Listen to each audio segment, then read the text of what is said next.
O no nagana gore o dirang? E shotse lo ifunayo. Re tsa fa mosimane kwena. Ga nkitla o bona naledi. Wa nkutlwa? Le ge o ka tlisa gauta kgotsa silivera yotlhe e mo lehatsheng. Naledi wa fa. O re nna we.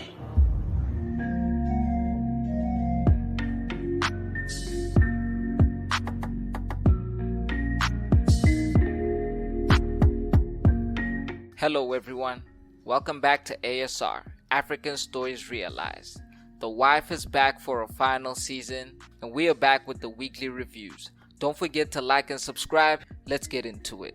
The first episode picks up where last season left off, in the aftermath of Naledi's kidnapping and the Zulu brothers being exposed for their crimes by the newspaper hlomu used to work for.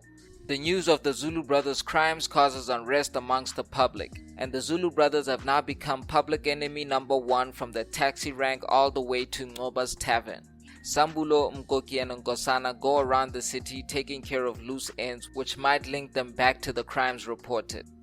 Back at the Zulu home, the family reunites with Sambulo, but the reunion is cut short when Ngobe arrives to warn the family that Zandile must leave the country as she is evidence of their alleged crimes. While his brothers do damage control, Dawe decides to keep looking for his woman, as more is revealed about the mysterious figures that took her in the middle of the night. He arrives where Naledi is being held but is also taken captive after putting up a fight. Episode 2 picks up where the first one left off as Sambulo tells the family how he cheated death. It's at this point that we're introduced to Sambulo's new girlfriend, Goli, who fits in perfectly with the Zulu outlaws. She can fight, she can shoot, and can definitely handle herself around the Zulu brothers.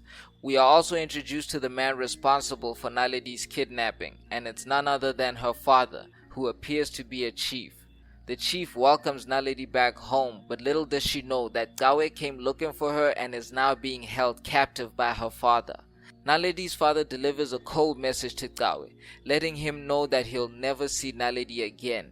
Back at the Zulu home, news has arrived that Zandile will soon be arrested, so Nkosana quickly makes arrangements for the couple and their kids to leave the country. He leaves Mgele in charge and responsible for the family. Nkosana, Zaza and the kids make a narrow escape just as the police arrive at the Zulu home. Once the police arrive at the Zulu home, we're introduced to the leading detective in the case, Detective Baloyi. Episode 3 continues with the police raid of the Zulu home, as the police stripped, searched and arrested the remaining Zulu brothers. Meanwhile, Dawe is also still being held captive in the northwest. The chief notifies Naledi that she is to be married in an arranged marriage. Despite her objection and insistence that she loves Dawe, the chief tells her to forget about Dawe and prepare to meet her husband-to-be. Back at the police station, the Zulu brothers are being held without evidence. Detective Baloyi continues to investigate and stumbles over patterns that prove that Ngobe has been the Zulu brothers' informant inside the police station. He questions hlomu, Mandisa and X if they know anything about the brothers' connection to Ngobe, but they resisted. Detective Baloyi is hot on the brothers' trail, and the brothers are not showing any urgency to get out of the situation they're in. They need to be on the outside taking care of loose ends, like the body that they left in the car when the detective came to question the ladies. I don't know what they were thinking. Back in the northwest, preparations are underway for Naledi's wedding. Her family continues to put pressure on her when she hears gossip that a Zulu man is being held in the dungeons. On the day Naledi meets her husband-to-be, a ceremony is held, but Naledi leaves midway to visit Dawe in the dungeons. The two briefly reunite and embrace before the chief arrives to take Naledi away, leaving Dawe crying out for her alone in the dungeons. Not bad. Not bad at all. After a disappointing end to the second season and the recasting of Mgele, this was a strong start to the final season of The Wife.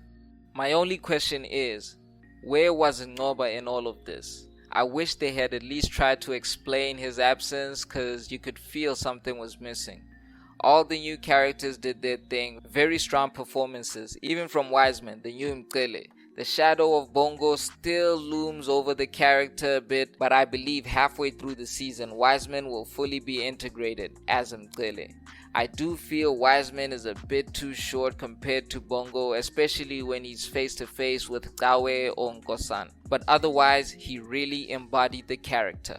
I'll be back next week with another review. Don't forget to like and subscribe. This is ASR for the love of African filmmaking and storytelling.